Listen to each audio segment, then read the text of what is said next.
Guys welcome back to our YouTube channel VSS sports Telugu. Friends, ఈరోజు అయితే మనం మన తెలుగు టైటన్స్ యొక్క రైడింగ్ డిపార్ట్మెంట్ గురించి అయితే ఇన్ డీటెయిల్గా అయితే మాట్లాడుకుందాం. వాళ్ళు ఎలా ప్లాన్ చేశారు రైడింగ్ డిపార్ట్మెంట్. లాస్ట్ సీజన్ ఘోరంగా ఫ్లాప్ అయిన సీజన్, ఈసారి దాన్ని కంబ్యాక్గా ఎలా సాధించబోతున్నారు అండ్ ఎలా కంబ్యాక్ ఇవ్వబోతున్నారో ఇన్ డీటెయిల్గా అయితే మాట్లాడుకుందాం. ముందుగా వీడియోలోకి వెళ్ళే ముందు please like, share and subscribe to our YouTube channel. Friends, ముందుగా అయితే మనమైతే రైడింగ్ డిపార్ట్మెంట్ లాస్ట్ సీజన్ గురించి అయితే మాట్లాడుకుందాం. లాస్ట్ సీజన్ వచ్చేసరికి అయితే మెయిన్ రైడర్ అయిన పవన్ కుమార్ షరావత్ అయితే ఉన్నాడు. అండ్ తర్వాత సపోర్టింగ్ రైడర్స్కి అయితే చాలా మందిని అయితే ట్రై చేశారు. లైక్ అంకిత్, ఓంకార్ పాటిల్, రజనీష్, ఇలా ఇంకా చాలా మందిని అయితే ప్రయత్నించారు. బట్ ఎవరైతే సక్సెస్ అయితే కాలేదు. ఎందుకంటే ల్యాక్ ఆఫ్ కాన్ఫిడెన్స్ అని చెప్పుకోవచ్చు యంగ్ ప్లేయర్స్ దగ్గర. అండ్ సీనియర్ ప్లేయర్స్ లైక్ జినీష్ వచ్చేసరికి అయితే అవుట్ ఆఫ్ ఫామ్లో ఉండడం. సో మొత్తం ప్రెజర్ అంతా పవన్ కుమార్ షరావత్ మీద అయితే పడిందనమాట. సో యాజ్ పవన్ కుమార్ షరావత్ ఎంతైనా ఏం చేయలేడనమాట. అప్పటికి తను వచ్చేసరికి అయితే థర్డ్ రైడర్ అని చెప్పుకోవచ్చు యాజ్ ద పాయింట్స్లో రైడింగ్ డిపార్ట్మెంట్లో. సో అంత కష్టపడ్డ పవన్ కుమార్ షరావత్కి అయితే ఫలితం అయితే దొరకలేదు. సో ఈ సీజన్ ఏం చేశారు?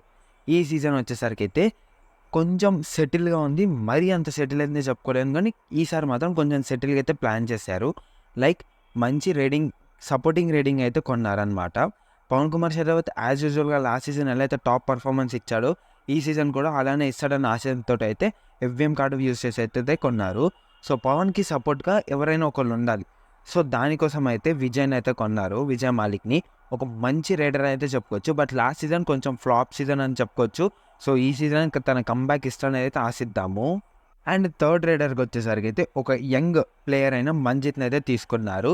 సో వీళ్ళు ముగ్గురు ట్రయోని అయితే ఫస్ట్ ఫ్యూ మ్యాచెస్ అయితే ఆడించబోతున్నారు. సో ముగ్గురు ట్రయోని ఎలా ట్యాకిల్ చేయబోతున్నారో చూద్దాము.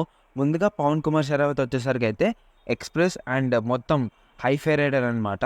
సో తనైతే వెళ్ళినప్పుడల్లా పాయింట్స్ తీసుకురావడం అయితే పక్కా. అండ్ తను అవుట్ అయితే తనకి రివైవ్ వేయడానికి అయితే విజయ్ మాలిక్ అయితే ఉన్నాడు. సో ఇద్దరు రైడర్స్ అయితే పర్ఫెక్ట్గా ఉన్నారు. అండ్ మంజిత్ వచ్చేసరికి అయితే ఎస్పెషల్లీ రేస్ కావచ్చు, ఇంపార్టెంట్ సిచ్యువేషన్స్లో అయితే మంజిత్ అయితే కీలకమైన రోల్ అయితే పాటించబోతున్నారు అయితే చెప్పుకోవచ్చు. ఎందుకంటే ఇప్పుడు ఇద్దరు రైడర్స్ అనేది బయట కూర్చున్నప్పుడు మంజిత్ మీద అయితే మొత్తం ప్రెషర్ అయితే ఉంటుంది. సో మంజిత్ ఇవన్నీ అయితే ఓవర్కమ్ చేయాలి. సో అందుకే వీళ్ళందరినీ ఆల్మోస్ట్ మొత్తం మన తెలుగు టైటన్స్ టీంని అందరినీ అయితే ప్రాక్టీస్ సెక్షన్ అయితే త్వరలో అయితే స్టార్ట్ చేయబోతున్నారు. అండ్ ఒక సాడ్ న్యూస్ ఏంటిదంటే, ప్రాక్టీస్ సెక్షన్ వచ్చేసరికి అయితే మన హైదరాబాద్లో అయితే కాదు, హర్యానాలో అయితే జరగబోతుంది. అండ్ వీళ్ళు ముగ్గురికి రిప్లేస్మెంట్గా మన దగ్గర అయితే రైడర్స్ అయితే ఉన్నారైతే చెప్పుకోవచ్చు. లైక్ ఈ సీజన్ వచ్చేసరికి అయితే మంచి ఎన్వీపీ ప్లేయర్స్ అయితే పిక్ చేశారు. అండ్ మన దగ్గర లాస్ట్ సీజన్ ఎన్వీపీ ప్లేయర్స్ కూడా ఉన్నారు. సో టోటల్గా మన దగ్గర అయితే ఒక మంచి రైడింగ్ యూనిట్ అయితే ఉందని చెప్పుకోవచ్చు, ఎస్పెషల్లీ పవన్ కుమార్ షరావత్. సో చూడాలి ఈ సీజన్ తను గ్రీన్ బ్యాండ్ వేసుకుంటాడో లేదో. సో మీరేమనుకుంటున్నారో అయితే కామెంట్ చేసేయండి. So please like, share and subscribe to our YouTube channel. Thanks for watching.